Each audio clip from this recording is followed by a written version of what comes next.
안녕하세요. 인생사연들 진행자입니다.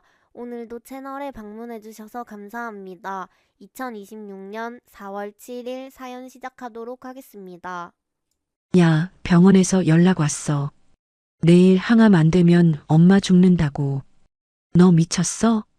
반지하 원룸 바닥에 앉아 문자를 읽었습니다. 그 아래로 문자가 또 떴습니다. 부재중 전화 99통, 문자 47개. 전부 한 사람한테서 온 겁니다. 2시간 전까지 제 남편이었던 사람. 이혼 도장 잉크가 채 마르기도 전에 그 사람은 법원 주차장에서 29살 여자와 입을 맞추고 떠났습니다. 저는 8년 동안 시어머니 항암 치료비를 냈습니다. 매달 350만 원씩 제 통장에서 병원으로 직접 96번을 빠짐없이. 그런데 그 8년 동안 남편이 한 일은 어머니 보험금 2억을 빼돌려 아파트를 사고 그 여자 아버지한테 돈을 건넨 겁니다. 저는 휴대폰 화면의 자동이체 해지 버튼을 눌렀습니다. 그리고 울려대는 전화기를 뒤집어 바닥에 엎었습니다. 과연 이들 앞에는 어떤 일이 벌어질까요? 오늘의 사연 시작합니다. 사연 시작 전 구독과 좋아요를 눌러주시면 오늘 하루 행운이 가득할 겁니다. 저는 그날 서울가정법원 조정실 안에서 볼펜을 쥐고 있었습니다. 2024년 3월 14일 목요일 오후 2시 조정위원이 서류를 넘기며 양측 합의 이혼이 성립되었습니다라고 말하는 동안 제 맞은편에 앉아있던 최준혁은 휴대폰을 보고 있었습니다.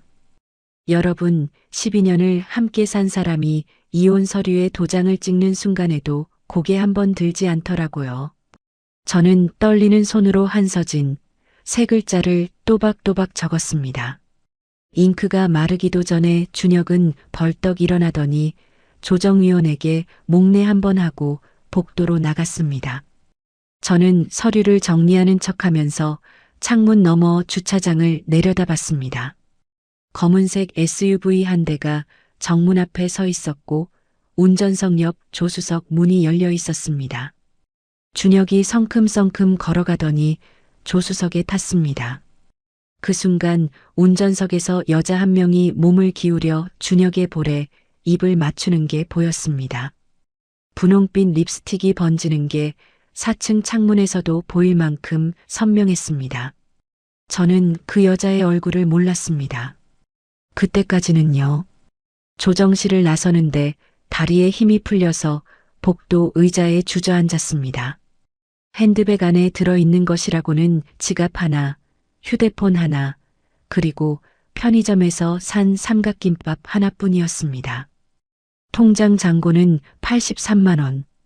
전세금 5천만 원은 준혁 단독명의 계약이었지만 그 돈은 제가 8년간 간병하면서 모은 돈에서 나간 겁니다. 저는 삼각김밥을 뜯으면서 생각했습니다. 12년 동안 매달 350만 원씩 96번을 이체했습니다. 시어머니 박명자의 대장암 3기, 간전이 치료비로요. 항암 주사 한 번에 180만 원, 입원비 월 80만 원, 간병인 교대비 월 45만 원, 기저귀 한 팩에 2만 원씩 일주일에 3팩이면 한 달에 24만 원. 나머지는 약값과 영양제, 병원 왕복 택시비. 합산하면 총 3,360만 원이 아니라 3억 3,600만 원입니다. 여러분, 3억이 넘는 돈이에요. 제 20대 후반부터 40대 초반까지의 시간이 전부 그 영수증 속에 들어 있었습니다. 저는 원래 간호사였습니다. 서울 소재 대학병원 외과 병동에서 3년 차까지 근무했고 결혼 후에도 1년은 더 다녔습니다. 그런데 시어머니가 쓰러지셨습니다. 대장암 3기 진단이 나오던 날 준혁은 저한테 이렇게 말했습니다. 서진아, 너 간호사잖아. 내가 맡으면 돈도 아끼고 엄마도 편하고 다 좋잖아. 저는 그 말을 듣고 사직서를 냈습니다. 여러분, 그때 제 나이가 34이었습니다. 간호사 면허는 유지했지만 경력은 거기서 끊겼습니다. 병원을 그만두고 나서 저는 시어머니 병실과 집을 오가는 생활을 시작했습니다. 새벽 5시에 일어나 죽을 끓이고 6시에 택시를 타고 병원에 가서 오전 항암 투여를 지켜보고 오후에는 시어머니의 구토를 받아내고 저녁에는 수액 교체 시간을 체크했습니다. 그 사이에 준혁이 한 일은 한 달에 한 번 병실에 들러서 엄마 좀 어때? 라고 묻는 것, 딱 그것뿐이었습니다. 그래도 저는 버텼습니다. 시어머니가 서진아, 내가 내 딸이다라고 말씀하실 때마다 제 선택이 틀리지 않았다고 믿었으니까요. 8년 동안 96번의 이체 내역, 144장의 간병 기록지, 23건의 진료 차트 복사본. 이게 제 20대와 30대의 전부였습니다. 그 시간 동안 준혁은 무엇을 했을까요? 저는 이혼 서류를 받고 나서야 알게 됐습니다. 법원을 나와 반지하 원룸으로 돌아가는 버스 안에서 휴대폰이 울렸습니다. 모르는 번호였습니다. 받았더니 여자 목소리가 들렸습니다. 한서진 맞죠? 저 윤채린이에요. 준혁 오빠한테 들었어요. 오늘 정리됐다고. 그동안 어머님 간병해 주셔서 감사하다고 전해달래요. 아, 진심이에요. 고생 많으셨죠? 저는 아무 말도 못했습니다. 목소리가 밝고 또렷했습니다. 29이라는 나이가 목소리에 그대로 묻어났습니다. 전화를 끊고 나서 손이 떨렸습니다. 분노가 아니었습니다. 정확히 말하면 제 12년이 감사하다는 한마디로 정산되는 순간을 겪은 거였습니다. 원룸에 도착하니 월세 35만 원짜리 반지하 방이었습니다.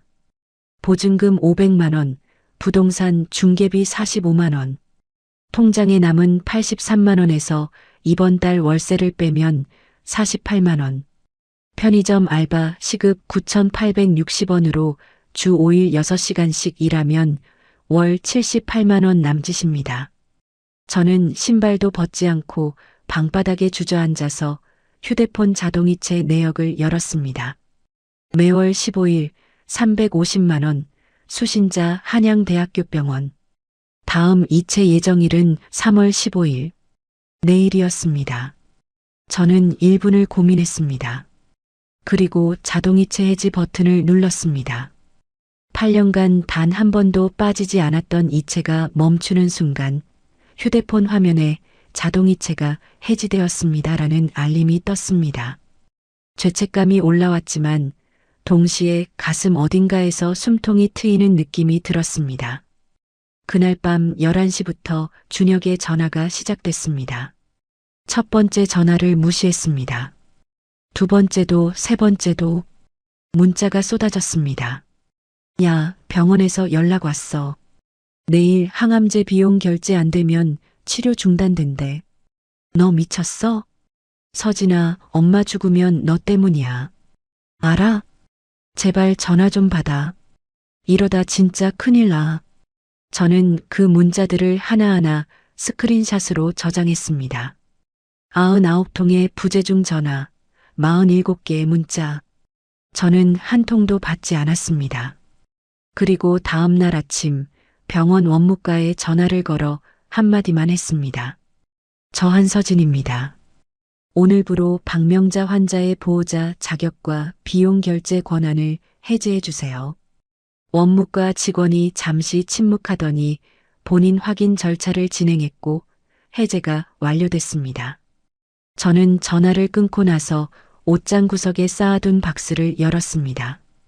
그 안에는 96장의 이체 확인서, 144장의 간병 기록지, 그리고 졸업앨범 한 권이 있었습니다. 졸업앨범 마지막 페이지에 빛바랜 메모가 붙어 있었습니다. 서진아, 내가 나한테 빌려준 등록금 230만 원 반드시 갚을게.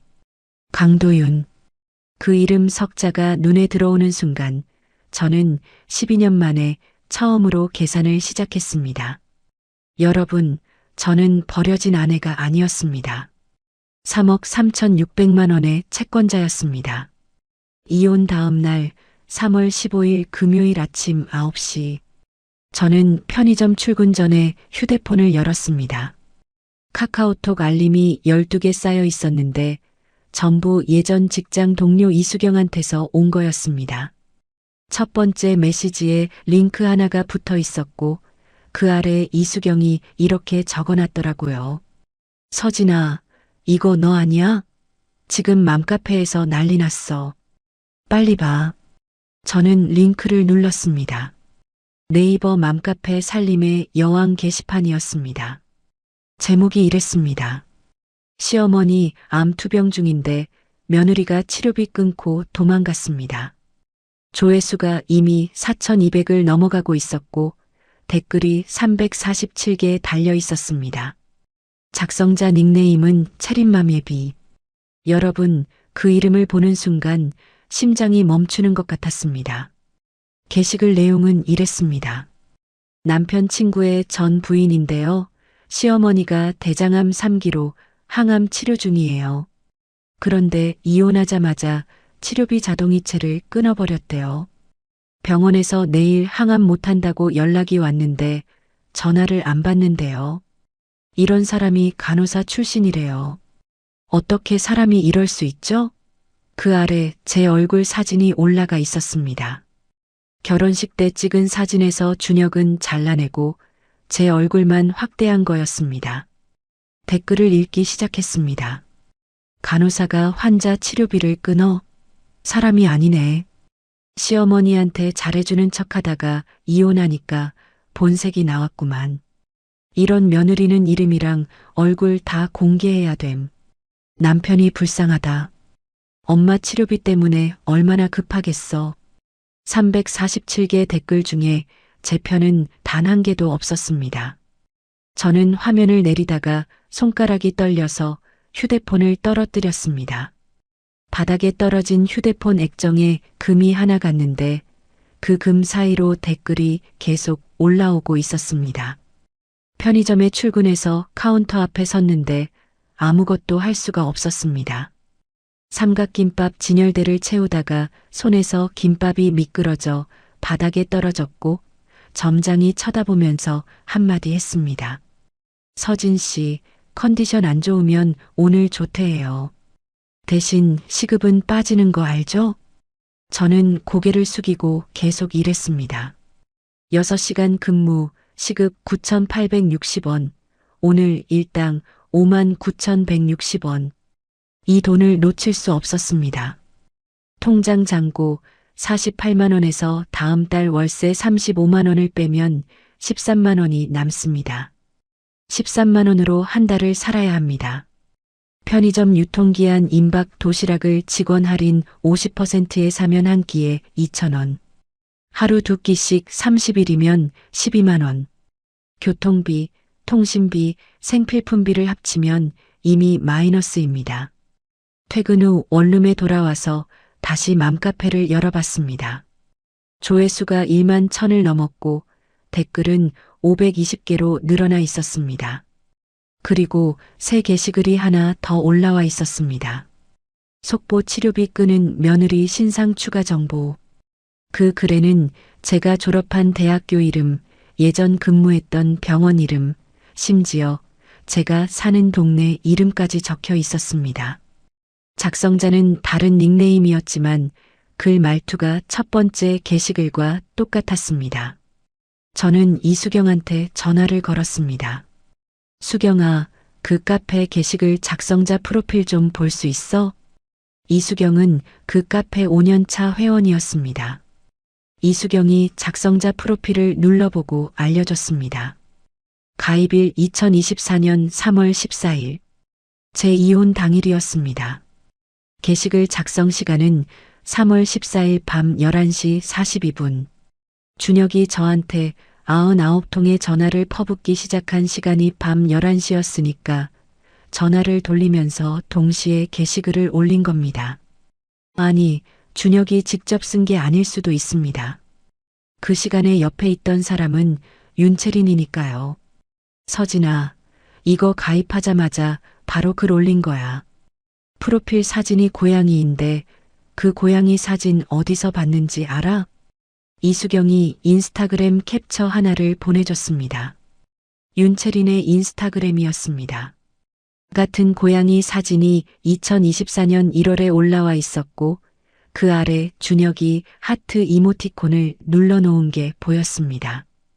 이수경이 어떻게 채린의 인스타그램을 알고 있었냐면 이수경의 미용실 단골 손님 중 한 명이 채린과 같은 필라테스 학원을 다녔고 그 손님의 인스타그램 팔로잉 목록에서 채린 계정을 발견한 겁니다. 이수경은 한 달 전에 저한테 혹시 준혁이 바람 피우는 거 아니야? 라고 물었던 사람이었습니다. 그때 저는 설마 그럴 리가라고 대답했었죠. 저는 그 인스타그램을 천천히 내려봤습니다. 2023년 9월부터 사진이 올라와 있었습니다. 고급 레스토랑, 호텔 수영장, 백화점 쇼핑백, 그리고 2024년 1월 사진에 검은색 SUV가 배경으로 찍혀 있었는데 그 차 번호판 끝 4자리가 법원 주차장에서 제가 본 차와 같았습니다. 3자리는 흐렸지만 끝 4자리 7729는 확실했습니다. 그날 밤 저는 잠을 자지 못했습니다. 자정이 넘어서 준혁한테 문자가 한 통 더 왔습니다. 너 때문에 엄마 병원에서 쫓겨나게 생겼어. 이번 주 금요일까지 항암비 350만 원 안 나오면 나도 생각이 있어. 내 직장, 내 집주인한테 다 알릴 거야. 저는 그 문자도 스크린샷을 찍었습니다. 그리고 이수경이 보내준 인스타그램 캡처 14장, 맘카페 게시글 캡처 6장, 준혁의 문자 47개 캡처, 부재중 전화 기록 99통 캡처를 전부 한 폴더에 모았습니다. 폴더 이름을 증거라고 지었다가 지우고 다시 적었습니다. 채권 회수 자료. 다음 날 아침 9시 저는 편의점이 아니라 강남역 근처 5층짜리 오피스 건물 앞에 서 있었습니다. 건물 2층에 강도윤 법률사무소, 의료분쟁 전문이라고 적힌 간판이 보였습니다. 졸업앨범에 메모를 남긴 그 강도윤이 여기 있었습니다. 저는 19년 만에 그 이름을 찾아간 겁니다. 엘리베이터 앞에서 1분쯤 멈춰 섰습니다. 핸드백 안에는 96장의 이체 확인서, 144장의 간병 기록지, 그리고 어젯밤 정리한 채권 회수 자료 폴더가 들어 있었습니다. 여러분, 저는 그 엘리베이터 버튼을 누르면서 생각했습니다. 12년 동안 저는 아픈 사람을 돌보는 손이었는데 이제는 빼앗긴 것을 되찾는 손이 되어야 한다고요. 2층 버튼을 누르자 엘리베이터 문이 닫혔습니다. 그 문이 닫히는 3초 동안 착한 며느리 한서진은 완전히 사라졌습니다. 엘리베이터 문이 열리자 좁은 복도 끝에 유리문이 하나 보였습니다.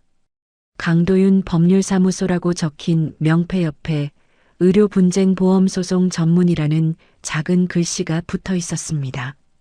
유리문을 밀고 들어가니 6평 남짓한 사무실이었습니다. 대형 로펌이 아니었습니다. 책상 2개, 서류 캐비닛 4개, 정수기 하나. 벽에는 변호사 자격증과 대한변호사협회 등록증이 나란히 걸려 있었고 그 옆에 의료소송 승소 사례집이라고 적힌 바인더가 꽂혀 있었습니다. 책상 앞에 앉아있던 여자가 고개를 들었습니다. 강도윤이었습니다. 43세, 단발머리, 안경 위로 날카로운 눈. 도윤은 저를 3초쯤 바라보더니 자리에서 천천히 일어났습니다. 한서진? 서진아, 너 맞아? 저는 고개를 끄덕였습니다. 19년 만이었습니다. 대학교 간호학과 2학년 때 도윤은 법학과 복수 전공을 하면서 등록금이 모자랐고 저는 장학금에서 230만 원을 빌려줬습니다. 도윤은 졸업 후 로스쿨에 진학했고 저는 결혼을 했고 연락이 끊긴 지 17년이 지나 있었습니다. 졸업앨범 메모가 아니었으면 이 사무실을 찾아오지 못했을 겁니다. 도윤이 종이컵에 물을 따라 제 앞에 놓으면서 물었습니다. 무슨 일이야? 얼굴이 반이 됐다. 저는 핸드백에서 서류 뭉치를 꺼내 책상 위에 올렸습니다. 96장의 이체 확인서, 144장의 간병 기록지, 맘카페 게시글 캡처 6장, 인스타그램 캡처 14장, 준혁의 문자 47개 캡처, 부재중 전화 기록 99통 캡처. 도윤은 한 장씩 넘기면서 아무 말 없이 30분을 읽었습니다. 사무실에 정수기 물 떨어지는 소리만 들렸습니다. 서진아, 이 96건 이체 내역 전부 내 이름으로 된 계좌에서 나간 거 맞지? 맞다고 했습니다. 제 국민은행 계좌에서 한양대학교 병원 원무가 계좌로 직접 이체한 겁니다. 준혁의 계좌를 거친 적이 없습니다. 도윤이 볼펜을 집어 메모지에 숫자를 적기 시작했습니다. 월 350만 원, 96개월, 총 3억 3,600만 원. 이건 내가 시어머니 박명자의 치료비를 직접 부담한 내역이고 며느리에게 법적 부양 의무가 없으니까 이건 사실상 증여 아니면 제3자 변제야. 돌려받을 근거가 있어. 도윤은 거기서 멈추지 않았습니다. 이체 확인서를 다시 펼치더니 수신 계좌를 확인하고 한양대학교 병원 원무과에 전화를 걸었습니다. 통화가 연결되기까지 3분. 도윤은 환자 보호자 변경 이력을 확인해달라고 요청했고 원무과는 개인정보 동의 없이는 불가하다고 답했습니다. 도윤이 수화기를 내려놓고 저한테 물었습니다. 시어머니 박명자 명의로 가입된 보험 있어? 암보험이든 실손보험이든. 저는 기억을 더듬었습니다. 결혼 초기에 준혁이 엄마 보험은 내가 알아서 하니까 신경 쓰지 말라고 했던 적이 있습니다. 그 뒤로 보험 서류를 본 적이 없었습니다. 도윤은 고개를 끄덕이더니 전화기를 다시 들었습니다. 이번에는 생명보험협회 통합조회 시스템에 접속할 수 있는 법률 조력 절차를 확인하는 전화였습니다. 서진아, 보험금 수령 내역을 확인하려면 박명자 본인 동의가 필요해. 그런데 지금 시어머니와 연락이 돼? 될 리가 없었습니다. 보호자 자격을 해제한 이상 병원 측에서도 제게 환자 정보를 주지 않을 것이고 준혁은 당연히 연결을 막을 겁니다. 도윤이 메모지를 넘기면서 다른 방법을 꺼냈습니다. 신우이가 있다고 했지? 최수빈. 수빈이가 박명자의 자녀잖아. 수빈이를 통해서 동의서를 받을 수 있어. 수빈은 준혁의 여동생입니다. 나이 35, 결혼 후 경기도 분당에 살고 있었고 저와 사이가 나쁘지 않았습니다. 명절 때마다 옳게 오빠 대신 제가 미안해요라고 말하던 사람이었습니다. 다만 이혼 후에는 연락을 하지 않았습니다. 도윤이 말했습니다. 수빈이한테 연락해서 2가지를 부탁해. 첫째, 어머니 명의 보험 가입 이력 조회 동의서. 둘째, 가족단체 카카오톡 대화방 캡처. 준혁이 치료비에 대해 뭐라고 말했는지 기록이 남아있을 수 있어. 저는 그 자리에서 수빈한테 카카오톡을 보냈습니다. 10분이 지나도 답이 없었습니다. 20분 뒤에 전화가 왔습니다. 수빈의 목소리는 낮고 조심스러웠습니다. 옳게, 아니 서진 언니. 나 오빠한테 언니 이혼 소식 들었어. 그런데 오빠가 카페에 글 올린 거 나도 봤어. 그거 채린이가 쓴 거야. 오빠 옆에서 웃으면서 쓰는 거 봤어. 나 그날 엄마 병문안 갔다가 오빠 차에서 내리는 거 봤거든. 여러분, 이 말을 듣는 순간 머릿속에서 퍼즐 조각이 맞춰지기 시작했습니다. 채린이 맘카페 글을 쓴 건 준혁의 차 안에서였고 수빈이 그걸 직접 목격한 겁니다. 저는 수빈한테 보험 동의서와 가족 단톡방 캡처를 부탁했습니다. 수빈은 5초간 침묵하더니 이렇게 답했습니다. 언니, 동의서는 내가 엄마한테 가서 직접 받을게. 단톡방 캡처는 지금 바로 보낼 수 있어. 근데 언니, 오빠가 엄마 보험금 탄 거 알아? 심장이 2번 뛰었습니다. 수빈이 말을 이었습니다. 엄마가 작년에 나한테 그러더라. 보험회사에서 돈 나왔다고 오빠한테 들었는데 얼마인지는 모르겠다고. 근데 그 돈이 치료비로 쓰인 것 같지는 않대. 병원비 계속 언니가 내고 있으니까. 도윤이 옆에서 메모를 하고 있었습니다. 도윤의 눈이 달라져 있었습니다. 변호사의 눈이었습니다. 서진아, 이거 단순한 이혼 재산 문제가 아닐 수 있어. 시어머니 명의 암보험에서 보험금이 나왔는데 그 돈이 치료비로 안 쓰이고 준혁의 다른 계좌로 갔다면 이건 횡령이야. 수빈이 보내준 가족 단톡방 캡처가 도착했습니다. 2023년 6월부터 2024년 2월까지의 대화였습니다. 준혁이 단톡방에 적은 내용 중 핵심이 되는 것들이 있었습니다.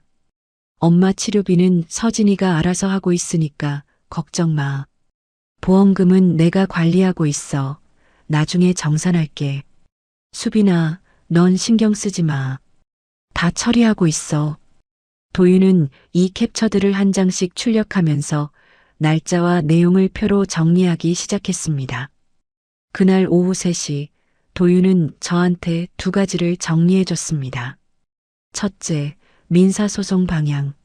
며느리에게 시부모 부양 의무가 없으므로 제가 지출한 3억 3,600만 원은 부당이득, 반환 또는 사무관리 비용 상환 청구가 가능하다. 둘째, 형사고발 방향. 시어머니 명의 암보험 보험금을 준혁이 개인 용도로 사용했다면 이는 횡령죄 또는 배임죄에 해당할 수 있다. 다만 보험금 정확한 금액과 사용처를 확인하려면 금융거래 추적이 필요하고 이를 위해 2사람의 도움이 더 필요하다고 했습니다. 내가 아는 회계사가 한 명 있어. 정태호. 법인 자금 추적 전문이야. 그리고 디지털 포렌식, 그러니까 컴퓨터나 휴대폰에 남아있는 전자 기록을 분석하는 전문가 한진우도 연결해 줄 수 있어. 태호는 돈의 흐름을 추적하고 진우는 채린이가 올린 게시글이 정말 채린이 것인지 전자적으로 확인할 수 있어. 저는 도윤을 바라보면서 물었습니다. 도윤아, 착수금은 얼마야? 도윤이 3초쯤 저를 바라보더니 서랍에서 서류 한 장을 꺼냈습니다. 위임 계약서였습니다. 착수금 란에 영원이라고 적혀 있었고 그 옆에 성공 보수 회수 금액의 10%라고 적혀 있었습니다. 서진아, 19년 전에 230만 원 빌려준 거 기억하지? 나 그거 아직 못 갚았어. 이자 붙이면 한참이야. 이건 그 빚의 이자라고 생각해. 저는 위임 계약서에 서명했습니다. 볼펜을 쥔 손이 어제 이혼장에 서명할 때보다 훨씬 단단했습니다. 도윤이 곧바로 전화기를 들었습니다. 첫 번째 전화는 회계사 정태호에게, 두 번째는 디지털 포렌식 전문가 한진우에게, 세 번째 전화는 가정법 전문 변호사 서하영에게였습니다. 여러분, 3월 15일 오후 4시 22분.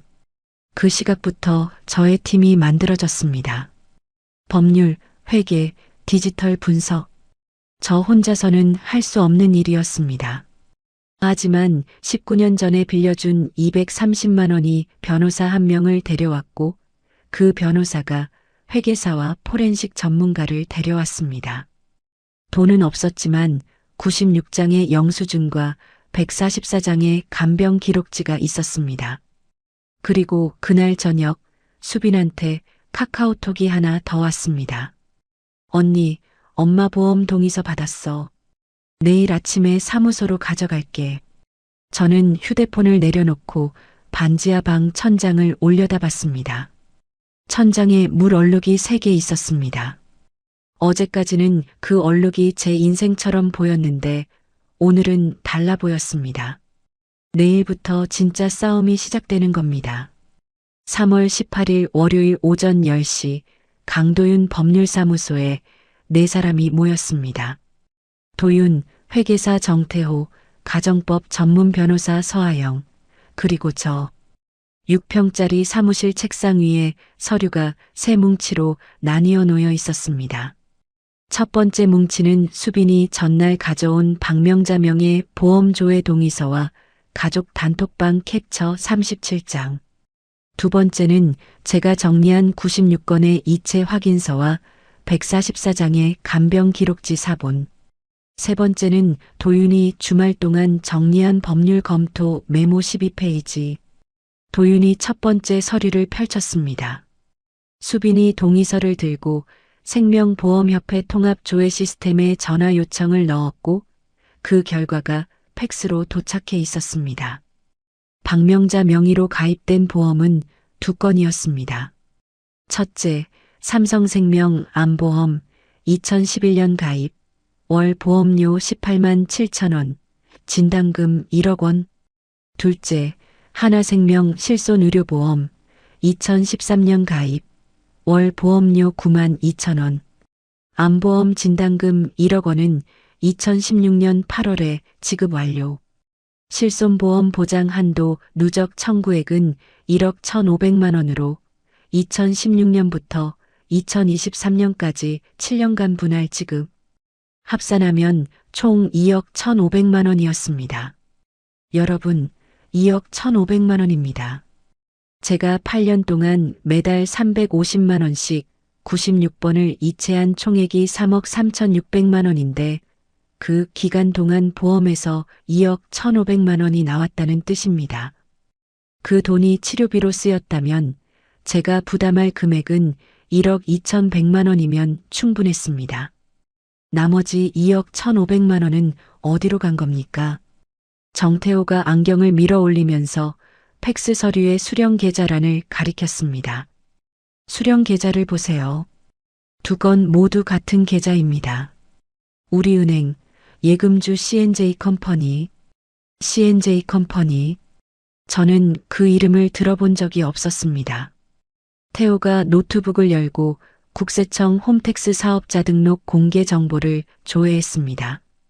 C&J 컴퍼니, 대표자 최준혁, 업종 부동산 임대업, 등록일 2016년 5월 3일.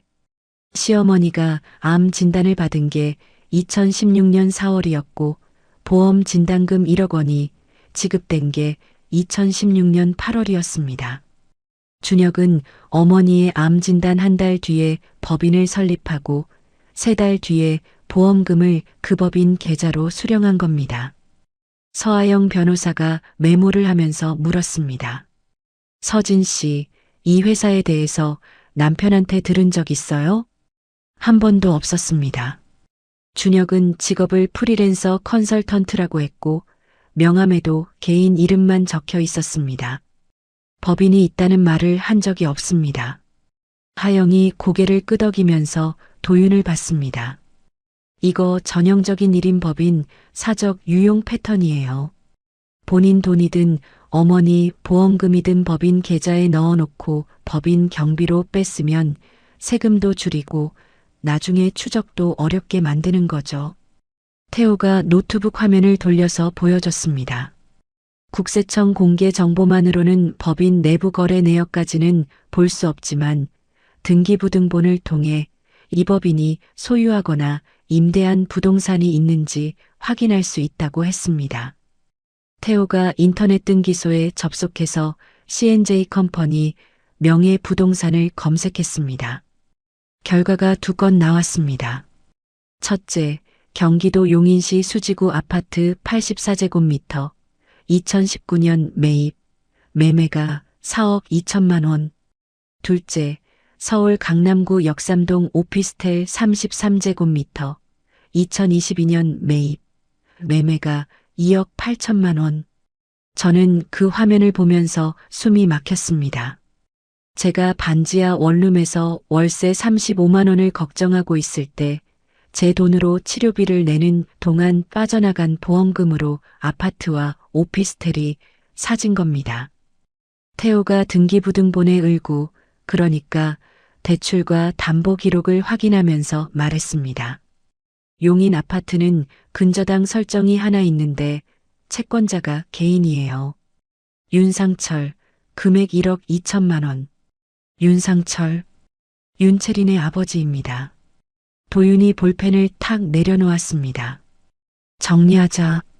시어머니 명의 보험금 2억 1,500만 원이 준혁의 1인 법인 계좌로 들어갔고 그 법인으로 부동산 2채를 매입했어. 그중 용인 아파트에 채린의 아버지 윤상철이 1억 2천만 원을 빌려준 형태로 근저당이 잡혀 있어.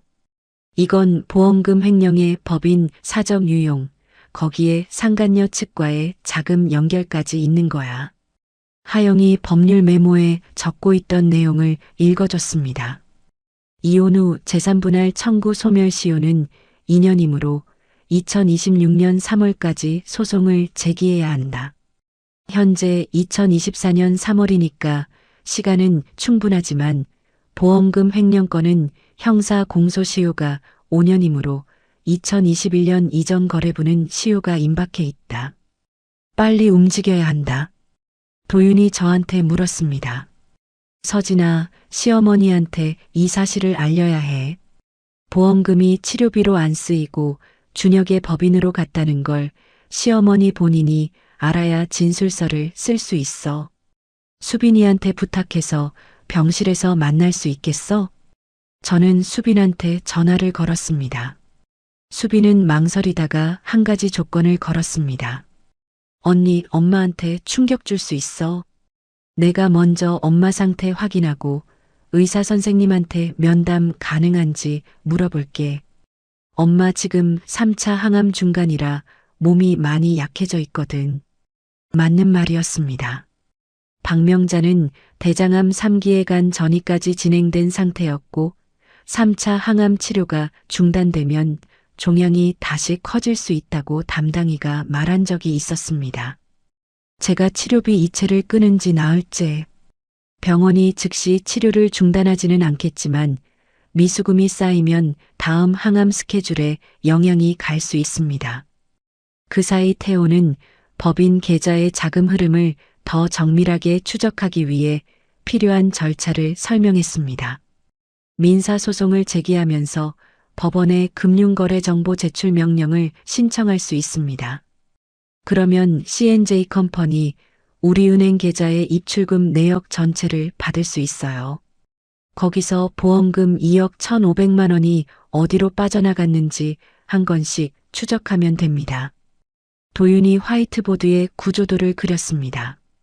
맨 위에 박명자 보험금 2.15억, 그 아래 화살표로 C&J 컴퍼니 법인 계좌, 거기서 다시 세 갈래 화살표.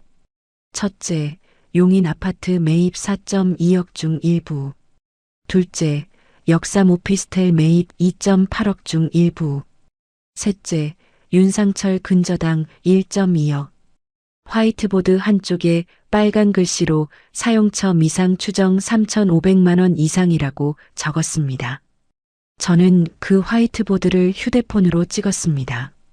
도윤이 말했습니다. 오늘부터 모든 자료는 세부씩 복사해. 하나는 내 사무실 캐비닛, 하나는 내가 보관, 하나는 하영이 사무실. 혹시 한 곳이 털려도 나머지 2곳이 남아야 해. 하영이 일어서면서 마지막으로 확인했습니다. 서진 씨, 지금 이 상태로 민사소송과 형사고발을 동시에 진행하면 상대방이 반격할 겁니다. 맘카페 글은 시작이에요. 준혁이 역으로 서진 씨를 협박이나 공갈로 고소할 가능성도 있어요. 각오가 되셨어요? 여러분, 저는 1초도 망설이지 않았습니다. 통장에 48만 원밖에 없고 반지하 원룸에서 유통기한 임박 도시락으로 끼니를 때우고 인터넷에 제 얼굴이 떠돌고 있는 상황이었습니다. 이보다 더 나빠질 게 없었습니다. 저는 고개를 끄덕였고 도윤은 화이트보드 맨 아래에 날짜를 적었습니다. 소송 목표일 2024년 4월 15일. 한 달 안에 소장을 법원에 넣겠다는 뜻이었습니다. 사무실을 나서는데 도윤이 저를 불러 세웠습니다. 서진아, 한 가지만 기억해. 이건 복수가 아니야. 내가 쓴 돈을 돌려받는 거야. 법적으로 정당한 채권 회수야. 감정적으로 흔들리면 져. 숫자로 싸워야 이겨. 저는 엘리베이터를 타고 1층으로 내려오면서 화이트보드 사진을 다시 봤습니다. 2억 1,500만 원. 그 돈이 제 시어머니를 살리는 데 쓰였어야 했는데 준혁의 아파트와 오피스텔이 되어 있었습니다.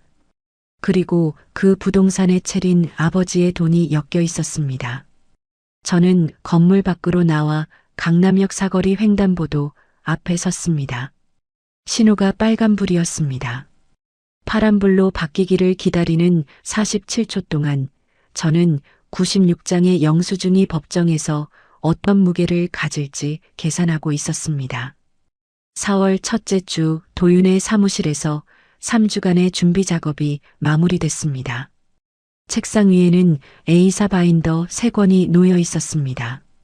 1번 바인더에는 민사 소장과 증거 목록, 2번 바인더에는 형사 고발장과 첨부 자료, 3번 바인더에는 가압류 신청서와 부동산 등기부등본 사본이 들어 있었습니다.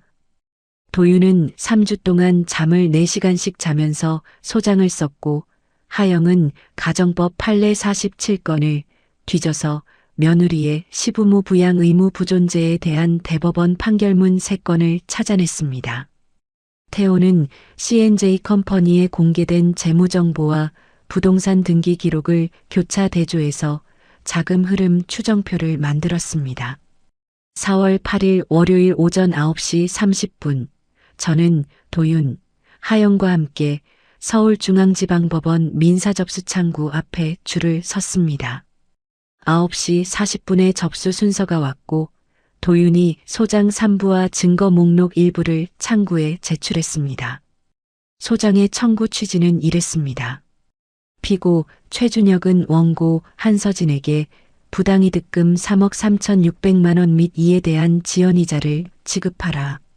피고 최준혁은 박명자 명의 보험금 2억 1,500만 원을 법인 계좌로 수령하여 사적으로 유용하였으므로 해당 금원의 반환을 구한다. 접수 직원이 도장을 찍고 사건 번호를 부여했습니다. 2024갑 XXXXX 그 번호가 찍힌 접수증을 받아든 순간 저는 손바닥에 땀이 차 있다는 걸 알았습니다. 같은 날 오전 11시 도윤은 같은 법원 보전처분 창구에 가압류 신청서를 냈습니다. 대상은 2건, C&J 컴퍼니 명예 용인시 수지구 아파트 84제곱미터, 그리고 같은 법인 명예 역삼동 오피스텔 33제곱미터. 가압류 신청 사유는 채무자가 부동산을 제3자에게 처분하거나 담보를 추가 설정할 우려가 있으므로 보전의 필요성이 있다였습니다. 도윤이 말했습니다. 가압류가 걸리면 준혁은 이 부동산을 팔 수도 대출을 더 받을 수도 없어. 움직이지 못하게 발목을 잡는 거야. 오후 2시 법원을 나와서 서울 서초경찰서로 이동했습니다. 도윤과 저 두 사람이 지능범죄수사팀 민원실에 앉았습니다. 형사 고발장의 피고 발의는 최준혁, 죄명은 횡령 및 배임. 고발 내용의 핵심은 이랬습니다. 피고 발인 최준혁은 어머니 박명자 명의의 암보험 진단금 1억 원 및 실손보험 보장금 1억 1,500만 원, 합계 2억 1,500만 원을 본인이 대표로 있는 C&J 컴퍼니 법인 계좌로 수령한 뒤 해당 금원을 환자의 치료 목적이 아닌 부동산 매입 등 사적 용도로 사용하였다. 고발장에는 보험협회 조회 결과 법인 등기부등본, 부동산 등기부등본, 가족 단톡방 캡처 37장이 첨부됐습니다. 접수를 마치고 경찰서를 나오는데 오후 3시 47분이었습니다. 저는 편의점 오후 근무 시간에 늦어서 점장한테 전화를 걸었고 점장은 오늘 빠지면 내일부터 시간 줄일 수도 있어요 라고 말했습니다. 저는 알겠다고 답하고 전화를 끊었습니다. 시급 9,860원의 알바를 잃을 수 있는 상황이었지만 오늘은 그게 중요하지 않았습니다. 4월 10일 수요일 가압류 결정이 나왔습니다. 도윤의 예상보다 이틀 빨랐습니다. 법원 보전처분부가 신청 당일 기록을 검토하고 이틀 뒤에 가압류 결정문을 발부한 겁니다. 도윤이 전화로 알려줬습니다. 서진아, 가압류 결정 났어. 용인 아파트와 역삼 오피스텔 둘 다. 오늘 중으로 등기소에 촉탁 들어가니까 내일이면 등기부에 가압류가 찍혀. 4월 11일 목요일 인터넷 등기소에서 등기부등본을 다시 떼어봤습니다. 두 부동산 모두 갑구의 가압류, 채권자 한서진, 청구 금액 3억 3,600만 원이라는 기재가 올라가 있었습니다. 제 이름 세 글자가 준혁 소유의 부동산에 박혀 있는 걸 보는 순간, 여러분, 제 손이 떨렸는데 이번에는 분노가 아니라 다른 종류의 떨림이었습니다. 12년 동안 영수증만 쌓아왔던 사람이 처음으로 법의 힘을 빌린 순간이었습니다. 준혁이 가압류 사실을 안 건 그날 저녁이었을 겁니다. 등기부에 가압류가 찍히면 법인거래 은행에서 알림이 가고 부동산 담보대출이 있으면 은행에서도 연락이 옵니다. 4월 11일 밤 9시 12분 준혁한테 전화가 왔습니다. 저는 받지 않았습니다. 그러자 문자가 왔습니다. 너 나한테 소송 건 거야? 가압류? 미쳤어? 내가 뭘 어쨌다고? 저는 그 문자를 스크린샷 찍어서 도윤한테 보냈습니다. 도윤의 답은 짧았습니다. 응답하지 마. 다 기록으로 남겨. 그 뒤로 준혁의 문자가 11통 더 왔습니다.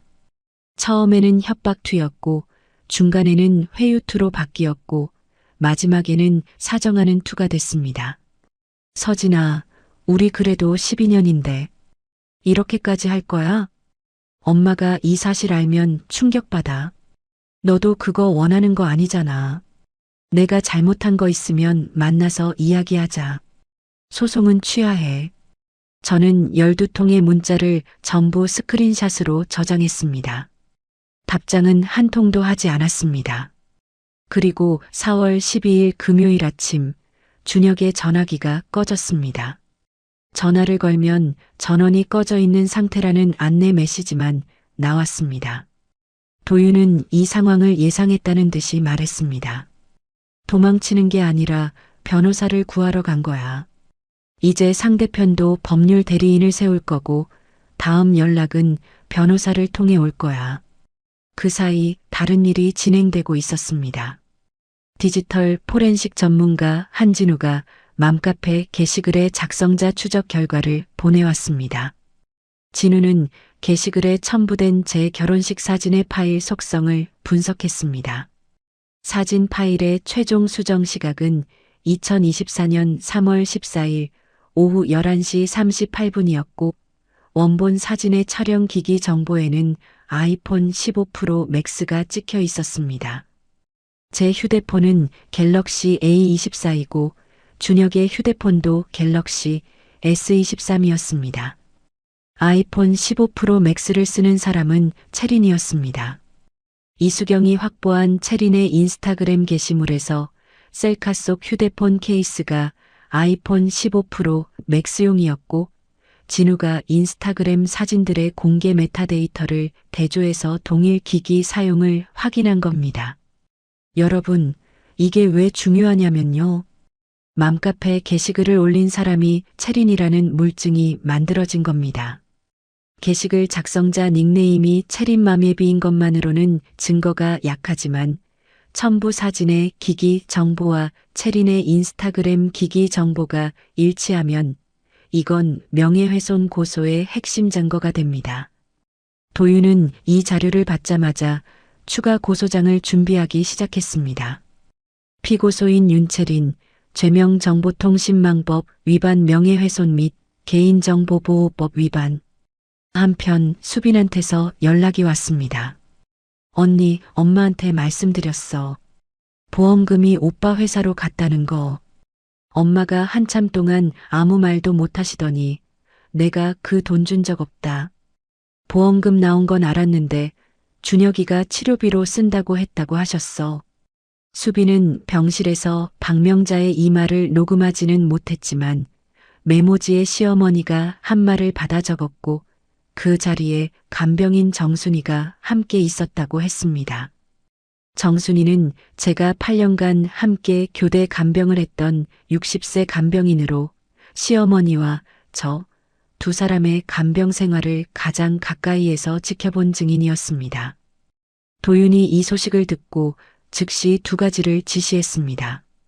첫째, 수빈과 정순이를 증인으로 확보하기 위한 진술서 작성 일정을 잡을 것. 둘째, 박명자 본인의 잡힐 진술서를 확보할 것. 진술서 내용은 보험금 수령 사실을 알았으나 치료비로 사용되는 줄 알았고 법인 계좌로 입금된 사실이나 부동산 매입에 사용된 사실은 몰랐다는 취지여야 한다고 했습니다. 수빈이 이 역할을 맡기로 했습니다. 다음 주 화요일 수빈이 병원에 가서 시어머니의 잡힐 진술서를 받아오기로 했습니다. 4월 12일 금요일 저녁 저는 반지하 원룸으로 돌아와 이번 주에 일어난 일을 정리했습니다. 월요일 소장 접수, 가압류 신청, 수요일 가압류 결정, 목요일 등기 완료, 준혁 문자 폭탄, 금요일 준혁 잠적, 채린 명예훼손 증거 확보, 시어머니 진술 확보 착수. 5일 만에 전세가 뒤집히고 있었습니다. 그런데 통장 잔고는 27만 원으로 줄어 있었습니다. 편의점 출근을 하루 빠졌으니 이번 달 급여에서 5만 9,160원이 빠질 겁니다. 냉장고에는 유통기한 하루 지난 우유 한 팩과 컵라면 3개가 전부였습니다. 저는 컵라면 하나에 물을 부으면서 휴대폰으로 법원 나의 사건 검색 페이지를 열었습니다. 사건 번호를 입력하니 진행 중이라는 상태가 떴습니다. 3분 뒤에 면이 불었지만 젓가락을 들지 않고 화면을 계속 보고 있었습니다. 여러분, 27만 원짜리 통장을 가진 사람이 7억짜리 부동산에 가압류를 걸어놓은 겁니다. 웃겨야 할 상황인데 웃음이 나오지 않았습니다. 대신 컵라면을 먹으면서 다음 주 할 일 목록을 적었습니다. 화요일 수빈 병원 동행, 수요일 정순이 진술서 작성, 목요일 태호와 법인 계좌 추적 보안. 메모장 맨 위에 적은 제목은 4월 셋째 주 작전이었습니다. 4월 15일 화요일 오전 8시 현관문을 두드리는 소리에 잠이 깼습니다. 반지하 원룸 현관문에는 초인종이 없어서 누가 오면 문을 직접 두드려야 했습니다. 잠옷 차림으로 문을 여니 건물주 김태원이 서 있었습니다. 60대 초반 회색 점퍼에 슬리퍼 차림. 김태원은 이 건물 1층에서 부동산 중개사무소를 운영하면서 동시에 건물 전체를 소유하고 있는 사람이었습니다. 저한테 임대차 계약서를 내밀면서 말했습니다. 한서진 씨, 계약 갱신 거절 통지서예요. 계약 만료일이 9월인데 갱신 안 할 겁니다. 건물 수리 계획이 있어서요. 저는 통지서를 받아들고 내용을 읽었습니다.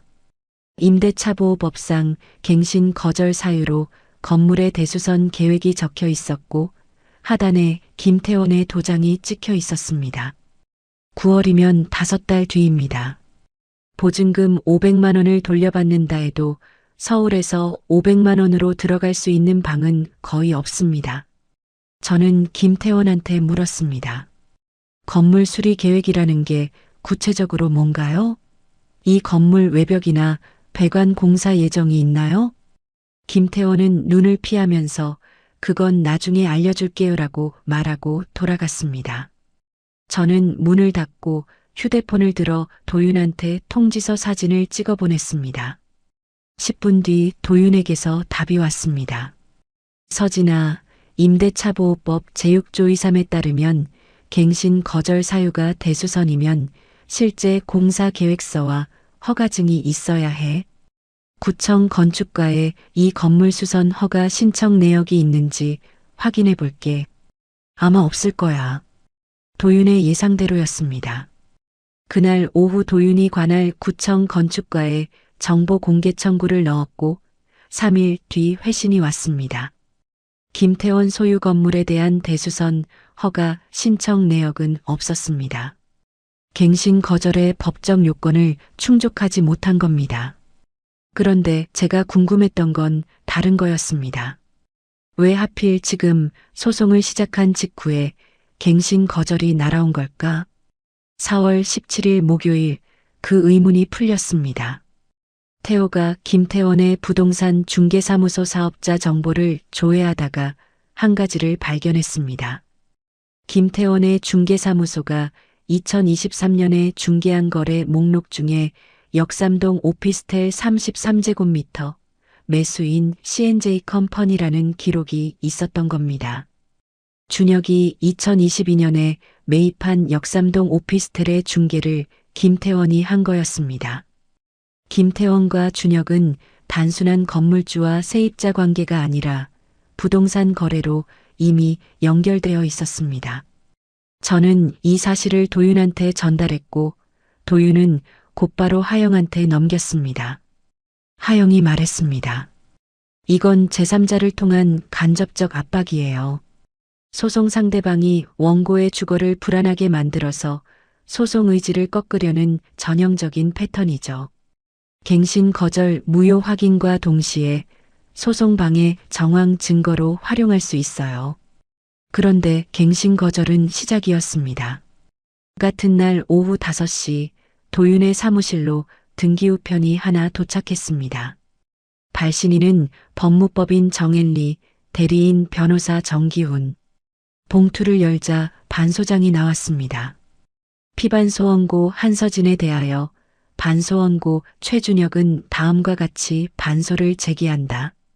청구 취지 피반소원고 한서진은 반소원고 최준혁에게 위자료 5천만 원을 지급하라. 반소 이유를 읽어 내려갔습니다.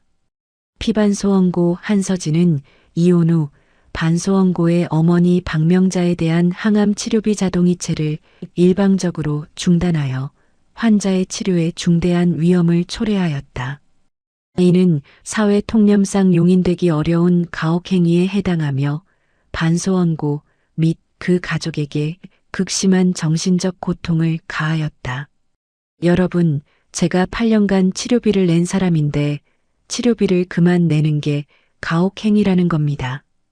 도윤은 반소장을 2번 읽고 책상 위에 내려놓았습니다. 예상했던 수야. 공격을 받으면 역고소로 방어하는 전형적인 방식이지. 중요한 건 이거야, 서진아. 며느리에게 시부모 부양 의무가 없다는 건 민법 제974조와 대법원 판례로 확립돼 있어. 이혼한 전 며느리에게는 더더욱 없고, 이체를 중단한 건 법적 의무가 없는 행위를 멈춘 것뿐이야. 위자료 청구 근거가 될 수 없어. 하영이 반소 답변서 초안을 작성하기 시작했습니다. 핵심 반박 논리는 3가지였습니다. 첫째, 민법상 며느리의 시부모 부양 의무 부존재. 둘째, 이혼 후 전 배우자, 가족에 대한 경제적 지원 의무 부존재. 셋째, 오히려 원고가 법적 의무 없이 8년간 3억 3,600만 원을 부담한 것은 호의에 의한 것이며 호의의 중단은 불법행위가 아니다. 4월 셋째 주 상황이 동시에 여러 방향으로 움직이고 있었습니다. 화요일에 수빈이 병원에서 시어머니 박명자의 자필 진술서를 받아왔습니다. A사 용지 2장, 떨리는 글씨체로 적혀 있었습니다. 내용은 이랬습니다. 나 박명자는 암보험 진단금이 나온 사실을 아들 준혁에게 들었으나 그 돈이 치료비로 사용될 것이라 믿었다. 법인 계좌로 입금되거나 부동산 매입에 사용된 사실은 전혀 알지 못했다. 8년간 나의 치료비는 며느리 한서진이 매달 이체하여 부담하였고 이 사실은 간병인 정순이와 병동수간호사 김주임도 알고 있다. 진술서 하단에 박명자의 서명과 날짜, 그리고 수빈이 증인으로 서명했습니다. 수요일에는 정순이의 진술서를 받았습니다. 정순이는 한양대학교병원 5층 간병인 대기실에서 도윤을 만났고 40분간 면담 후 진술서에 서명했습니다. 진술 내용의 핵심은 이랬습니다. 한서진은 8년간 거의 매일 병원에 와서 환자를 돌봤고 치료비와 간병 비용을 본인 계좌에서 직접 납부했다. 최준혁은 월 12회 짧게 방문했으며 비용을 납부하는 것을 본 적이 없다. 목요일에는 또 다른 일이 벌어졌습니다. 이수경한테 카카오톡이 왔습니다. 서진아, 맘카페에 새 글 올라왔어. 이번에는 너 편의점 위치까지 적혀 있어. 맘카페 살림의 여왕에 새 게시글이 올라와 있었습니다.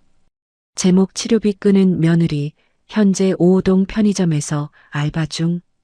게시글에는 제가 일하는 편의점의 간판 사진과 내부에서 카운터에 서 있는 저의 뒷모습 사진이 올라와 있었습니다.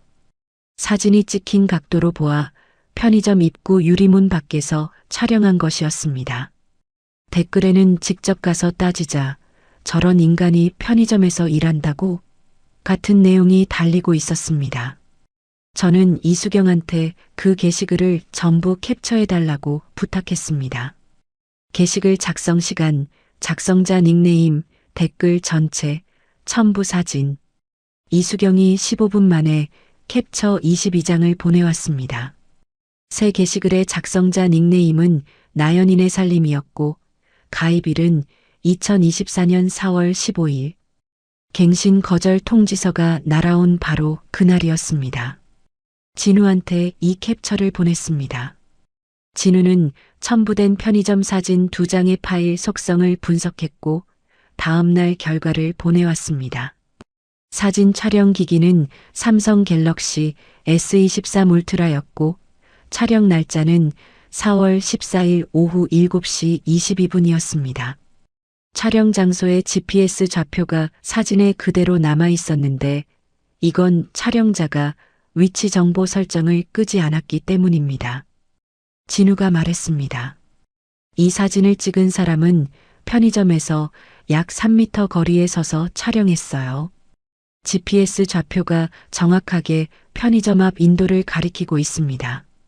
갤럭시 S23 울트라 사용자가 누구인지 특정할 수 있으면 미행 및 촬영 행위에 대해 스토킹 처벌법 위반으로 고소할 수 있습니다. 갤럭시 S23 울트라. 이수경이 확인해준 바에 따르면 체린의 필라테스 학원 동기 김나연이 인스타그램에 올린 셀카에서 같은 기종의 케이스가 찍혀 있었습니다. 닉네임 나연인의 살림의 나연과 김나연의 나연. 도윤은 이 연결고리를 정리하면서 고소장에 추가할 내용을 메모했습니다. 체린이 직접 글을 올린 게 아니라 주변 사람을 시켜서 미행하고 게시글을 작성하게 한 거야. 이건 조직적인 명예훼손이자 스토킹이야. 체린과 나연 두 사람 다 피고소인에 포함시킬 수 있어. 4월 넷째 주 금요일 도윤의 사무실 화이트보드에는 새로운 구조도가 그려져 있었습니다. 왼쪽에는 공격 반소 5천만 원 갱신 거절 온라인 명예훼손 2차. 오른쪽에는 방어 및 반격 반소 답변서 갱신 거절 무효 확인 명예훼손 추가 고소 스토킹 고소. 가운데에는 핵심 증거라고 적혀 있었고 그 아래 12가지 항목이 번호 순으로 나열되어 있었습니다. 96건 이체 확인서, 144장 간병 기록지, 보험협회 조회 결과, 법인 등기부등본, 부동산 등기부등본 이건 가족 단톡방 캡처 37장, 맘카페 게시글 캡처 28장, 인스타그램 캡처 14장, 사진 파일 기기 분석 보고서, 이건 박명자 자필 진술서, 정순이 진술서, 문자부재 중 전화 기록 캡처. 저는 그 화이트보드를 한참 동안 서서 봤습니다. 2달 전까지 저는 이 증거들 중 절반도 가지고 있지 않았습니다. 도윤과 하영과 태호와 진우와 수빈과 이수경, 이 사람들이 각자의 자리에서 한 조각씩 모아준 겁니다. 준혁 쪽은 반소와 갱신 거절과 맘카페 글이라는 세 방향에서 저를 압박하고 있었지만 저한테는 12가지 증거가 있었습니다. 도윤이 화이트보드 앞에 서서 마커를 들었습니다. 다음 주에 반소 답변서 제출하고 명예훼손 추가 고소장 접수한다. 그리고 태호가 법원에 신청한 금융거래정보 제출 명령이 곧 나올 거야. 그게 나오면 C&J 컴퍼니 계좌의 전체 입출금 내역을 볼 수 있어. 거기서 2억 1,500만 원이 정확히 어디로 갔는지 한 건씩 추적할 거야. 저는 사무실을 나와 버스를 탔습니다. 창밖으로 강남역 내거리가 지나갔습니다. 버스 요금 1,400원, 통장 잔고 19만 원, 다음 달 편의점 급여일까지 열흘. 저는 버스 손잡이를 잡고 서서 다음 주 일정을 머릿속으로 정리했습니다. 여러분, 돈은 바닥이 나고 있었지만 증거는 쌓이고 있었습니다. 어느 쪽이 먼저 한계에 도달할지 그게 이 싸움의 승패를 가르는 거였습니다. 5월 둘째 주 법원에서 금융거래정보 제출 명령이 나왔습니다. 태호가 우리은행 강남지점에 명령서를 제출했고 사명업일 뒤인 5월 15일 수요일에 C&J 컴퍼니 법인 계좌에 2016년 5월부터 2024년 3월까지 전체 입출금 내역서가 A사 용지 89장 분량으로 도착했습니다. 태호는 그날 밤부터 사흘간 숫자만 들여다봤습니다. 저도 도윤의 사무실에서 함께 앉아 형광펜으로 보험금 입금 내역을 표시하는 작업을 도왔습니다. 결과는 이랬습니다. 2016년 8월 17일 삼성생명 암보험 진단금 1억 원 입금, 2016년 10월부터 2023년 9월까지 하나생명 실손보험 보장금 총 1억 1,500만 원 분할 입금, 합계 2억 1,500만 원. 이 돈이 들어온 뒤 나간 내역을 태호가 추적했습니다. 첫째, 2019년 3월 용인시 수지구 아파트 계약금 4,200만 원 및 중도금 2억 1,000만 원 송금, 수신 계좌 매도인 박정수 개인 계좌, 잔금 1억 6,800만 원은 우리은행 법인 대출로 충당. 둘째, 2019년 4월 윤상철 개인 계좌에서 1억 2천만 원 입금, 비고란의 투자금이라고 기재. 이 1억 2천만 원은 용인 아파트 근저당 설정과 날짜가 같았습니다. 셋째, 2022년 1월 역삼동 오피스텔 계약금 2,800만 원 송금, 나머지 2억 5,200만 원은 다시 법인 대출. 넷째, 2022년 3월부터 2024년 2월까지 월 평균 290만 원씩 총 6,960만 원이 운영비, 차량 리스, 접대비 등의 명목으로 출금. 태호가 엑셀 파일을 A3 용지에 인쇄해서 도윤에게 건넸습니다. 자금 흐름도였습니다. 맨 위에 보험금 2억 1,500만 원, 중간에 법인 계좌, 아래로 네 갈래 화살표, 용인 아파트, 역삼 오피스텔, 윤상철 투자금, 개인 운영비. 도윤은 이 흐름도를 보면서 고개를 끄덕였습니다. 어머니 치료비로 쓰인 금액이 단 1원도 없어. 2억 1,500만 원 전액이 부동산과 개인 지출로 나갔어. 치료비는 8년 내내 서진이 개인 계좌에서 병원으로 직접 이체됐고 5월 20일 월요일 서울중앙지방법원 민사 제12부 법정 첫 번째 변론기일이 열렸습니다. 오전 10시 30분 저는 도윤, 하영과 함께 원고석에 앉았고 건너편 피고석에는 준혁과 법무법인 정엘리의 변호사 정기훈이 앉아 있었습니다. 2달 만에 준혁의 얼굴을 봤습니다. 양복을 입고 있었지만 얼굴에 살이 빠져 있었고 눈밑이 어두웠습니다. 준혁은 저를 한번 쳐다보더니 시선을 돌렸습니다. 재판장이 양측의 주장을 정리하라고 지시했습니다. 도윤이 먼저 일어섰습니다. 도윤의 손에는 A3 출력물이 들려 있었습니다. 도윤이 재판장에게 증거 제출을 요청했고 재판장이 허가하자 도윤은 준비해온 A3 출력물 12장을 법관석과 피고석에 한 부씩 배부했습니다. 첫 번째 장은 96건 이체 내역 요약표였습니다. 날짜, 금액, 수신 계좌가 한 줄씩 나열되어 있었고 맨 아래에 합계 3억 3,600만 원이 빨간 글씨로 적혀 있었습니다. 도윤이 말했습니다. 원고 한서진은 2016년 4월부터 2024년 3월까지 8년간 매월 350만 원씩 총 96회 합계 3억 3,600만 원을 피고의 어머니 박명자의 항암 치료비로 직접 납부했습니다. 이체는 원고 개인 계좌에서 한양대학교병원 원무과 계좌로 직접 이루어졌으며 피고의 계좌를 경유한 적이 없습니다. 두 번째 장은 보험금 수령 내역이었습니다.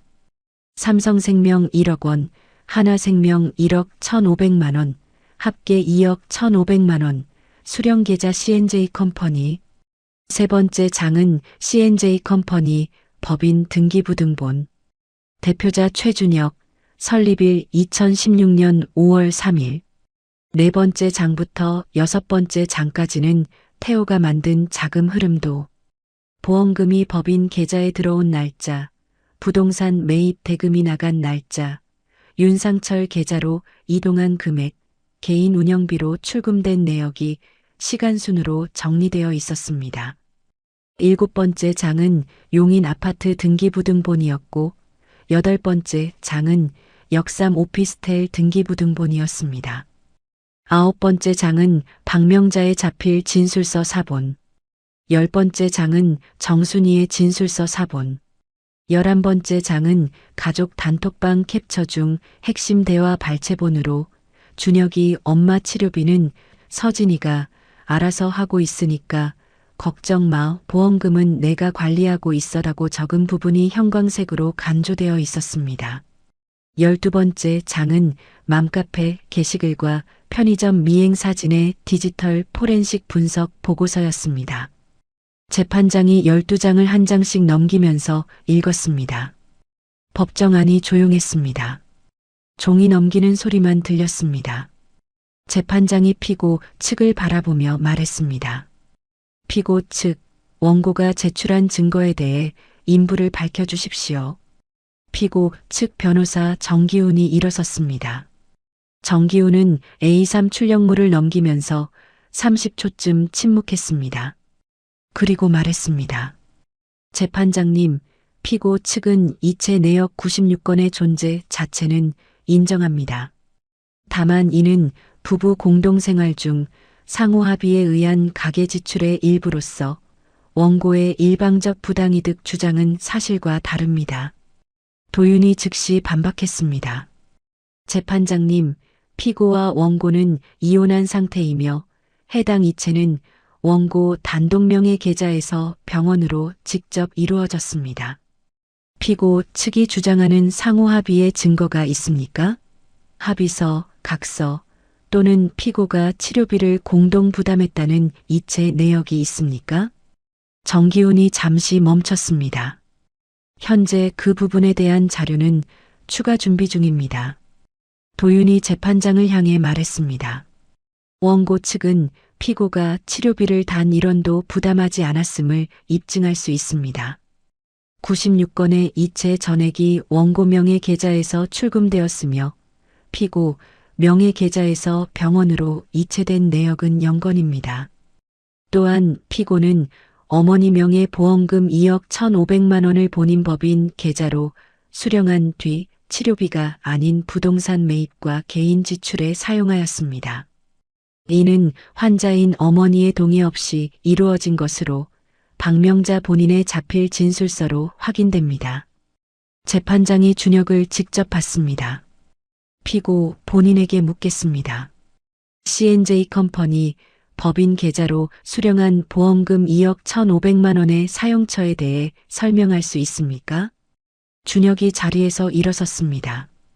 여러분, 저는 준혁의 손을 봤습니다. 양복 소매 아래로 보이는 손가락이 떨리고 있었습니다. 준혁이 입을 열었다가 다시 닫았습니다. 정기훈이 옆에서 뭔가를 속삭였고 준혁이 다시 말을 시작했습니다. 그 보험금은 어머니 치료 관련 비용과 법인 운영비로 사용했습니다.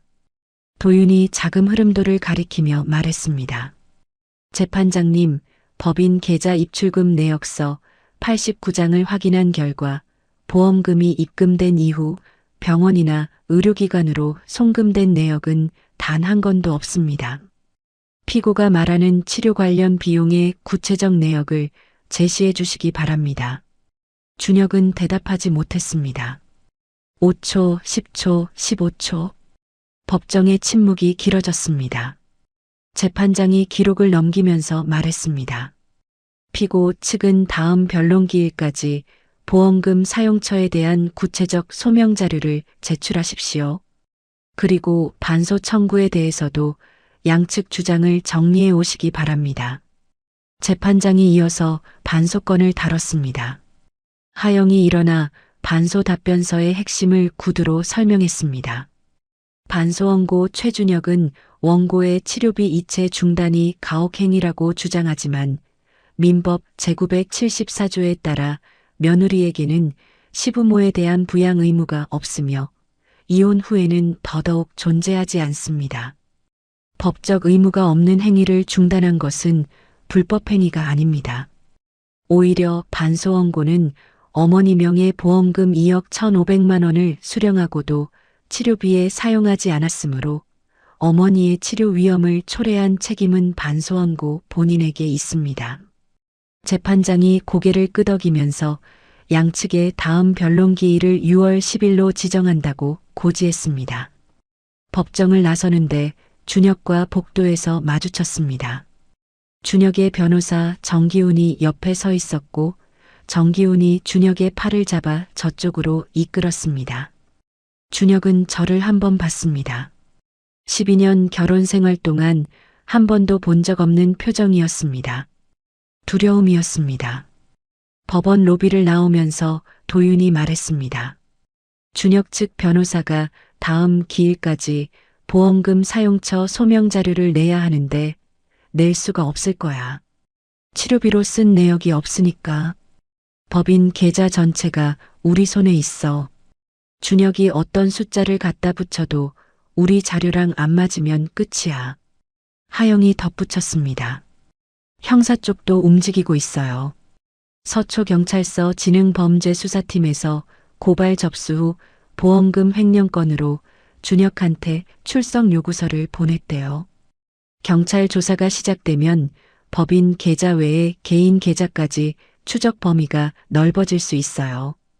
저는 법원 앞 벤치에 앉아서 핸드백 안에 봉투를 열었습니다.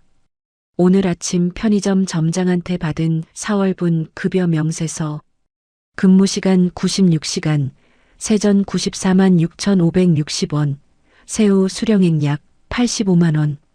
이번 달은 하루 결근이 없었으므로 풀 근무였습니다. 월세 35만 원, 통신비 3만 원, 교통비 4만 원, 식비 12만 원, 남는 돈 31만 원. 여전히 빠듯했지만 법정에서 준혁이 입을 열지 못한 그 15초의 침묵이 31만 원보다 무거웠습니다.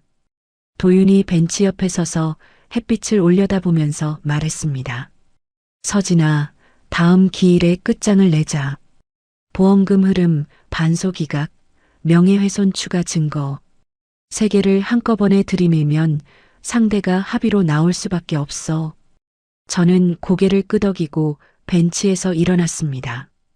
법원 정문을 나서면서 뒤를 돌아봤습니다.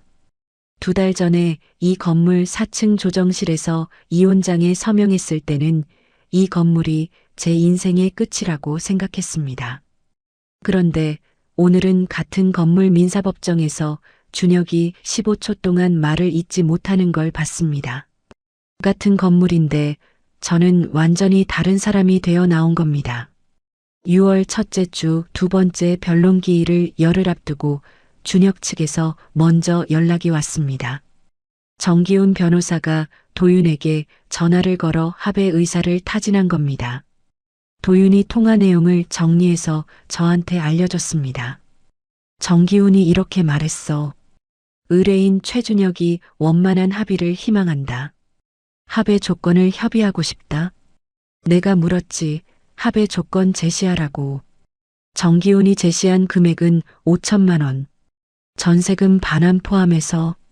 여러분, 제가 8년간 쓴 돈이 3억 3,600만 원이고 보험금 횡령 금액이 2억 1,500만 원이고 전세금이 5천만 원인데 전부 합쳐서 5천만 원에 끝내자는 소리였습니다. 저는 도윤한테 물었습니다. 도윤아, 우리가 받아야 할 금액이 얼마라고 생각해? 도윤이 메모지를 꺼냈습니다. 지난 2달간 하영, 태호와 함께 산정한 청구 금액 구조를 읽어줬습니다. 첫째, 전세금 원금 반환 5천만 원. 이 돈은 제 계좌에서 나간 것이므로 반환 의무가 명확했습니다. 둘째, 치료비 부당이득 반환. 3억 3,600만 원 전액을 청구하되 현실적으로 법원이 인정하는 범위를 고려하면 보험금으로 충당됐어야 할 2억 1,500만 원가의 차액인 1억 2,100만 원이 원고 순수 부담분이고 이중 법원 판결 예상 인용률 6,070%를 적용하면 약 7천만 원에서 8,500만 원 사이. 셋째, 명예훼손 및 스토킹에 대한 위자료 청구. 채린과 나연을 상대로 별도 손해배상 소송을 진행하면 각각 1,000만 원에서 2천만 원 수준. 넷째, 반소기각 시 피고 측의 소송 비용 부담. 도윤이 계산기를 두드렸습니다. 현실적으로 법원 판결까지 가면 1년 이상 걸리고 준혁이 항소하면 23년이야. 그 시간 동안 내 생활비가 나와야 하고 시어머니 치료도 계속돼야 해. 합의로 가되 우리가 주도권을 쥐고 금액을 올려야 해. 도윤은 정기훈에게 우리 측 합의 조건을 서면으로 발송했습니다. 조건은 4가지였습니다. 첫째, 전세금 5천만 원 전액 반환. 이건 협상의 여지가 없는 확정 금액. 둘째, 치료비 및 부대비용 보전금 4천만 원. 제가 부담한 3억 3,600만 원 중 보험금으로 충당됐어야 할 부분과 간병 기간의 소득, 상실분을 감안한 최소 금액. 셋째, 시어머니 박명자의 향후 치료비를 위한 의료비 전용 신탁 설치. 보험금 2억 1,500만 원 중 법인 계좌에 남아있는 잔액과 부동산 처분 대금의 일부를 신탁에 넣고 병원 치료비로만 사용 가능하도록 법원 감독하에 운영. 넷째, 윤채린의 명예훼손 및 스토킹 건에 대한 합의금 2천만 원과 공개 사과문 게시. 합산하면 현금 수령분이 1억 1천만 원이고 의료비 신탁은 별도였습니다. 도윤이 말했습니다. 준혁이 이 조건을 수용하면 형사고발은 합의 이행 확인 후 취하할 수 있어. 이건 당근이야. 형사 쪽이 살아있으면 준혁은 전과자가 돼. 부동산 임대업을 하는 사람한테 횡령 전과는 치명적이지. 6월 3일 화요일 정기훈에게서 회신이 왔습니다. 준혁 측의 수정 제안은 이랬습니다. 전세금 5천만 원은 수용. 치료비 보전금은 4천만 원에서 2,500만 원으로 감액 요청. 의료비 신탁은 원칙적으로 수용하되 신탁 금액 협의 필요. 채린건 합의금 2천만 원은 과도하므로 1,000만 원과 비공개 사과로 대체 요청. 도윤과 하영과 저 세 사람이 사무실에서 1시간 동안 논의했습니다. 하영이 먼저 의견을 냈습니다. 치료비 보전금 2,500만 원은 받아들이기 어려워요. 이 금액이 줄어들면 서진 씨의 실질 회수액이 너무 낮아져요. 8년간 3억 3,600만 원을 쓴 사람이 7,500만 원만 받는 셈이거든요. 최소 3,500만 원은 확보해야 해요. 도윤이 동의했습니다. 채린건도 양보하면 안 돼. 맘카페 게시글 2건, 편의점 미행 사진, 스토킹 정황까지 있는데 1,000만 원은 나자. 1,500만 원에 공개 사과문 게시로 맞서자. 저는 두 사람의 의견을 듣고 결정했습니다. 치료비 보전금 3,500만 원, 채린 합의금 1,500만 원과 맘카페 공개 사과문 게시. 나머지는 원한 유지. 합산 현금 수령분 1억 원. 도윤이 수정 합의안을 정기훈에게 발송했습니다. 6월 5일 목요일 오후 4시 정기훈에게서 전화가 왔습니다. 준혁 측이 수정안을 수용한다는 내용이었습니다. 다만 한 가지 조건이 추가됐습니다. 합의서의 양측은 본 합의 내용을 제3자에게 공개하지 않는다는 비공개 조항을 넣자는 것. 도윤은 이 조건을 수용했습니다. 맘카페 공개 사과문은 채린 본인이 게시하는 것이므로 비공개 조항과 충돌하지 않았습니다. 6월 9일 월요일 서울중앙지방법원 민사조정실에서 합의서 서명이 이루어졌습니다. 오전 10시 원고석에 저와 도윤과 하영이, 피고석에 준혁과 정기훈이 앉았습니다. 조정위원이 합의서를 낭독했습니다. 제1조 피고 최준혁은 원고 한서진에게 전세금 반환금 5천만 원을 본 합의서 서명일로부터 30일 이내에 지급한다. 제2조 피고 최준혁은 원고 한서진에게 치료비 및 부대비용 보전금 3,500만 원을 본 합의서 서명일로부터 30일 이내에 지급한다. 제3조 피고 최준혁은 박명자 명의 의료비 전용 신탁을 설치하고 C&J 컴퍼니 법인 자산처분 대금 중 보험금 상당액을 신탁에 예치하며 신탁 운용은 법원 감독하에 박명자의 치료비 목적으로만 사용한다. 제4조 윤채리는 원고 한서진에게 명예훼손 및 스토킹 합의금 1,500만 원을 본 합의서 서명일로부터 30일 이내에 지급하고 네이버 카페 살림의 여왕의 사과문을 게시한다. 제5조 원고 한서진은 상기 조건의 이행 확인 후 피고 최준혁에 대한 형사 고발을 취하한다. 제6조 양측은 본 합의 내용을 제3자에게 공개하지 않는다. 조정위원이 양측에 서명을 요청했습니다. 정기훈이 먼저 준혁의 위임장과 함께 서명했고 도윤이 제 위임장과 함께 서명했습니다. 저도 원고 본일란에 서명했습니다. 3달 전 이혼장에 서명할 때와 같은 볼펜이었습니다. 핸드백 안에 넣어두고 다녔던 검은색 볼펜. 그 볼펜으로 이혼장에 서명할 때는 손이 떨렸는데 합의서에 서명할 때는 떨리지 않았습니다. 조정실을 나서는데 준혁이 복도 끝에 서 있었습니다. 정기훈은 이미 엘리베이터를 타고 내려간 뒤였습니다. 준혁이 저를 봤습니다. 입을 열었다가 닫았습니다. 그리고 한마디 했습니다. 서진아, 엄마는 내가 챙길게. 저는 대답하지 않았습니다.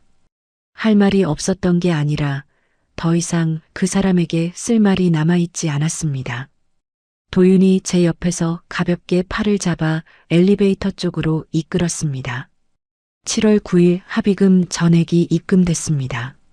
전세금 5천만 원, 치료비 보전금 3,500만 원, 채린 합의금 1,500만 원, 총 1억 원. 여기서 도윤의 성공 보수 10%인 1,000만 원을 제하고 나니 실수령액은 9천만 원이었습니다.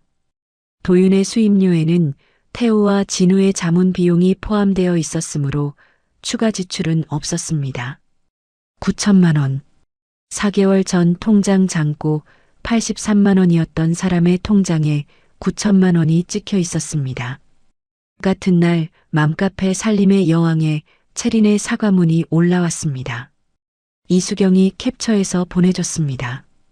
본인 윤채린은 한서진 씨에 대해 사실과 다른 게시글을 작성하여 명예를 훼손한 점을 깊이 사과드립니다. 해당 게시글은 모두 삭제하였으며 앞으로 이러한 행위를 하지 않겠습니다. 댓글에는 뭐야? 결국 며느리가 맞았던 거야? 사정도 모르고 욕했네. 죄송합니다. 같은 반응이 달리고 있었습니다. 7월 둘째 주 형사고발 취하 절차를 진행했습니다. 도윤과 함께 서초경찰서에 가서 고발 취하서를 제출했습니다. 접수 직원이 고발인 본인 맞으시죠? 하고 확인하더니 서류를 받았습니다. 경찰서를 나오면서 도윤이 말했습니다. 이제 정리됐어. 남은 건 내 다음 이야기야. 시어머니 박명자의 항암 치료는 재개됐습니다. 의료비 신탁 설치가 완료된 뒤 신탁관리은행에서 병원 원무과로 직접 치료비가 지급되는 구조가 만들어졌습니다. 더 이상 제 계좌에서 나가는 돈이 아니었습니다. 수빈이 새로운 보호자로 등록됐고 간병인 정순이도 계속 근무하게 됐습니다. 수빈이 저한테 카카오톡을 보냈습니다. 언니, 엄마 4차 항암 시작했어. 의사 선생님이 반응이 나쁘지 않대. 신탁에서 치료비 나오니까 오빠한테 손 안 벌려도 돼. 고마워, 언니. 저는 수빈의 메시지를 읽고 답장을 적었습니다.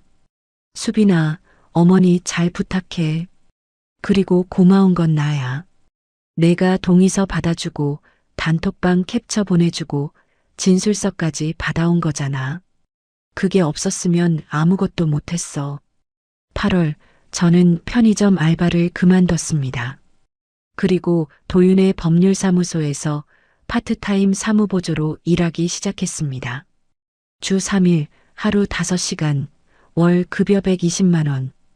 편의점보다 시간은 줄었지만 급여는 올랐고 무엇보다 의료 분쟁 사건 서류를 정리하면서 제가 8년간 해온 간병 경험이 쓸모가 있다는 걸 깨달았습니다. 환자의 치료 기록을 읽는 법, 보험금 청구 서류를 해석하는 법, 간병비 산정 기준을 아는 법, 간호사 면허와 8년간의 간병 경력이 법률사무소에서 전혀 다른 가치를 만들어내고 있었습니다. 9월, 도윤이 저한테 한 장의 안내문을 건넸습니다. 대한법률구조공단에서 운영하는 의료 분쟁 상담 코디네이터 양성과정 모집 공고였습니다. 수강기간 3개월, 수료 후 공단 소속 상담 코디네이터로 활동 가능. 저는 신청서를 작성해서 제출했습니다. 10월에 교육이 시작됐고 12월에 수료했습니다. 수료증에 적힌 이름 한서진. 42세에 새로운 자격증을 딴 겁니다. 2025년 1월 도윤이 하영과 함께 환자권리센터라는 비영리 단체를 설립했습니다. 의료 분쟁을 겪는 환자와 보호자를 대상으로 무료 법률 상담과 보험금 청구 지원을 하는 곳이었습니다. 도윤이 저한테 명함 한 장을 내밀었습니다. 환자권리센터 의료 분쟁 상담팀장 한서진. 명함 뒷면에는 센터 전화번호와 상담 가능 시간이 적혀 있었습니다. 저는 그 명함을 받아들고 한참 동안 들여다봤습니다. 12년 전에는 간호사 명함이 있었고 그 다음에는 아무 명함도 없었습니다. 편의점 알바에게는 명함이 필요하지 않으니까요. 그런데 지금 42세의 저한테 새 명함이 생긴 겁니다. 환자권리센터 상담팀장. 제가 8년간 겪은 일 치료비를 대신 내고 보험금이 어디로 갔는지 추적하고 법정에서 증거를 들이민 그 경험이 다른 사람을 돕는 일이 된 겁니다. 사무실 창문으로 1월에 햇빛이 들어오고 있었습니다. 도윤이 맞은편 책상에서 새 사건 서류를 읽고 있었고 하영이 전화로 상담 일정을 잡고 있었습니다. 저는 명함을 지갑에 넣고 첫 번째 상담 의뢰인의 파일을 펼쳤습니다. 60대 여성, 남편의 수술비를 7년간 혼자 부담, 보험금 수령 내역 불명. 파일의 첫 장을 읽는 순간 1년 전의 제 모습이 겹쳐 보였습니다. 저는 볼펜을 들고 상담 기록지 맨 위에 날짜를 적었습니다. 2025년 1월 13일. 그리고 의뢰인의 이야기를 듣기 시작했습니다. 여러분, 저는 3억 3,600만 원을 돌려받지는 못했습니다. 하지만 1억 원을 회수했고 시어머니의 치료비 신탁을 만들었고 채린에게 공개 사과를 받았습니다. 무엇보다 제 이름이 적힌 명함을 되찾았습니다. 12년을 잃어버린 것 같았는데 그 12년이 지금의 저를 만들었습니다. 간병한 8년이 없었으면 치료 기록을 읽을 줄 몰랐을 거고 법정에 선 4개월이 없었으면 증거를 정리하는 법을 몰랐을 겁니다. 잃어버린 시간은 없었습니다. 전부 제 안에 쌓여 있었습니다. 여러분, 오늘 이야기 어떠셨나요? 착한 며느리는 바보가 아니었습니다. 8년치 영수증을 한 장도 버리지 않은 사람이었습니다. 통장에 27만 원밖에 없던 사람이 7억짜리 부동산에 가압류를 걸었고 법정에서 A3 출력물 12장을 펼치자 상대방은 15초 동안 입을 열지 못했습니다. 복수가 아니었습니다. 기록의 힘이었습니다. 혹시 지금 참고만 있는 게 있으신가요? 혼자 참고만 있다면 결국 자신의 속만 타들어갑니다. 이야기를 끝까지 들어주신 분이 계시다면 잘 들었다고 댓글 하나만 남겨주세요. 감사합니다.